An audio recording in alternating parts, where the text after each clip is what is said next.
1970 காலகட்டத்தில் Kamal sir cinema வாய்ப்பு கேட்டு பல இயக்குநர்களை வந்து சந்திக்கிறாரு. பட் எந்த ஒரு இயக்குநர்களும் வந்து வாய்ப்பு தரல.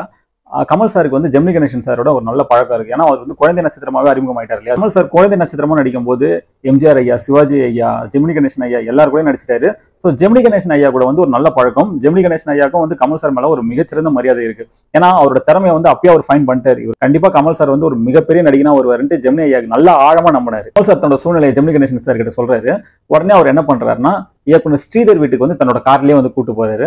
கூட்டு போயிட்டு, ஸ்ரீதர் இவர் வந்து கமல் குழந்தை நட்சத்திரமெல்லாம் நடிச்சிருக்காரு, இப்ப சினிமாவில் வாய்ப்பு கேட்டுட்டு இருக்காரு, இவருக்கு எதனா ஒரு ரோல் இருந்தா உங்க படத்துல கொடுங்களா அப்படின்னு சொல்றாங்க. ஸ்ரீதர் சார் ஒரு 10 to 20 செகண்ட்ஸ் வந்து கமல் சாரே வந்து விட்டு பாக்குறாரு. பட் கமல் சார் வந்து அப்படியே வந்து அமைதியா நிக்கிறாராம். இவர் நமக்கு வாய்ப்பு தருவாரா இல்லையான்ற ஒரு பயத்தோடவும் நிக்கிறாராம். ஏன்னா பல பேர் வந்து அவர் நிராகரிச்சிட்டாங்க. ஸோ அவருக்கு அந்த பயத்தோட நிக்கிறாரு, இவராச்சும் வாய்ப்பு தருவாரா இல்லையா அப்படின்ட்டு. பட் பார்த்துட்டு ஸ்ரீதர் சார் உடனே வந்து அப்ரண்டா ஒரு ஆன்சர் சொல்லிட்டாரு.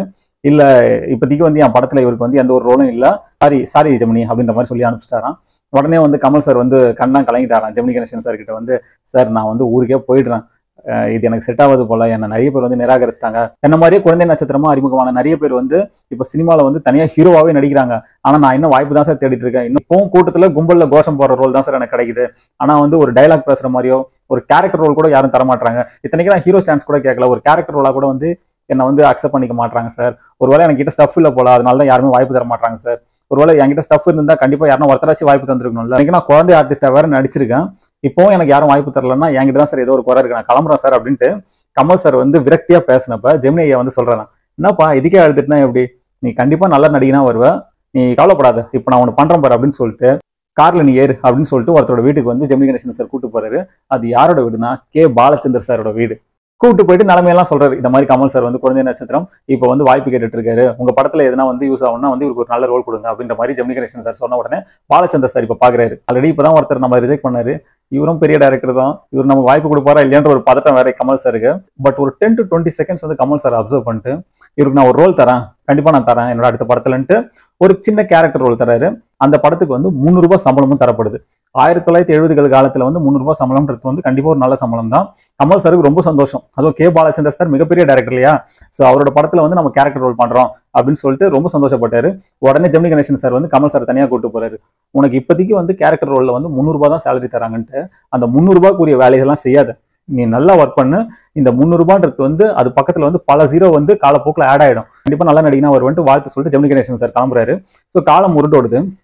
ஒரு காலகட்டத்துக்கு மேல கே பாலச்சந்தர் சாரோட ஆஸ்தான நடிகராகவே வந்து கமல் சார் மாறிட்டாரு. அவரை வச்சு பல படங்கள் வந்து கே பாலச்சந்தர் சார் இயக்கிட்டாரு, அதெல்லாம் பயங்கர ஹிட். ஸோ கமல் சாரோட மார்க்கெட்டை வந்து பீக்ல போகுது. அந்த காலத்துல ஸ்டுடியோன்னு எடுத்துக்கிட்டீங்கன்னா வாகினி ஸ்டுடியோ, ஏவிஎம் ஸ்டுடியோ, இதில் தான் வந்து ஷூட்டிங்லாம் நடைபெறும். ஸோ ஒரு நாள் ஜெமினி கணேசன் சார் கமல் சாரோட ஷூட்டிங் வந்து ஒரே ஸ்டுடியோல நடக்குது.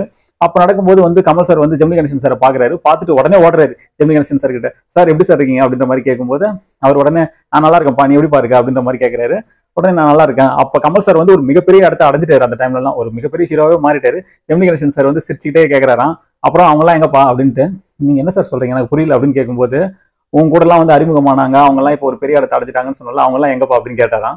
உடனே கமல் சார் வந்து லைட்டா கண் கலங்கிட்டாராம். நான் தான் அன்னைக்கே சொன்னல நீ மிகப்பெரிய நடிகனா வருவன்ட்டு, பாத்துல நடந்தது இல்ல அப்படின்ட்டு சொன்னார். கமல் சார் வந்து ரொம்ப எமோஷனல் ஆயிட்டு கண் கலங்கி ஜெமினி சாரோட கையை பிடிச்சிக்கிட்டாராம். வாழ்க்கையில என்னதான் திறமைன்னு ஒண்ணு இருந்தாலும் கண்டிப்பா ஒரு சிறிய உதவி இல்லாம யாராலையுமே மேல வர முடியாதுங்க. ஸோ ஜெமினி சார் வந்து அன்னைக்கு வந்து ஒரு நம்பிக்கையோட ஒரு டைம்லி ஹெல்ப் ஒன்று பண்ணார் பாத்தீங்களா, அதுக்கு கமல் சார் ஜஸ்டிஸ் பண்ணாரா அப்படின்னு கேட்டீங்கன்னா 100% இல்ல 200% ஜஸ்டிஸ் பண்ணி ரொம்ப அழகான உழைப்பை கொடுத்து இன்னைக்கு ஒரு மிகப்பெரிய இடத்த தொட்டிருக்காரு. ஸோ இன்னைக்கு நான் கொண்டு வந்த சினிமா இன்ஃபர்மேஷன் உங்களுக்கு ரொம்ப பிடிச்சிருக்கு நினைக்கிறேன். வேற ஒரு சினிமா இன்ஃபர்மேஷனோட வந்து சந்திக்கிறேன். வீடியோ பார்த்தா மட்டும் போதுமா, பேஜை ஃபாலோ பண்ணுங்க.